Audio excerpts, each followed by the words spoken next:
আপু, hormonal acne আর normal acne কি একই রকম, বা কিভাবে বুঝবো এটির পার্থক্য? আমার কাছে এরকম অনেক প্রশ্ন এসেছে। মূলত হরমোনাল একনি আর নরমাল একনির পার্থক্য বোঝা যায় ব্রণের ধরন, ব্রণের আকার এবং ব্রণ কোন জায়গায় হচ্ছে সেটির উপর নির্ভর করে আমরা বলতে পারি যে এটি কি আপনার হরমোনাল একনি নাকি নরমাল একনি। হরমোনাল একনি মূলত চিন, জলাইন, বলাইন এই ধরনের জায়গাগুলোতে বেশি হয়।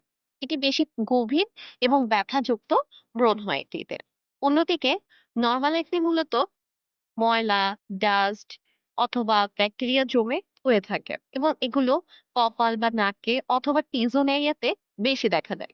এটি মূলত ছোট ছোট বাম্পস আকারে হয়, ছোট ছোট ফুসকুড়ি আকারে এটি হয়ে থাকে। এটি সিস্টের মতো অতটা গভীর হয় না। যদি ব্রণ প্রতি মাসে চুয়ালের আশেপাশে হয়ে থাকে তাহলে এটিকে আবার হরমোনাল একনি আমরা ধরে নিই। আশা করি ক্লিয়ার করতে পেরেছি হরমোনাল একনি ও নরমাল একনির ডিফারেন্সটা কি। এছাড়াও একনি যেরকমই হোক, নরমাল একনি অথবা হরমোনাল একনি, আপনাদের উচিত ডাক্তারের কাছে পরামর্শ করে ট্রিটমেন্ট নেওয়া, প্রপার ওষুধগুলো, মেডিসিন গুলো আপনার স্কিনে লাগানো।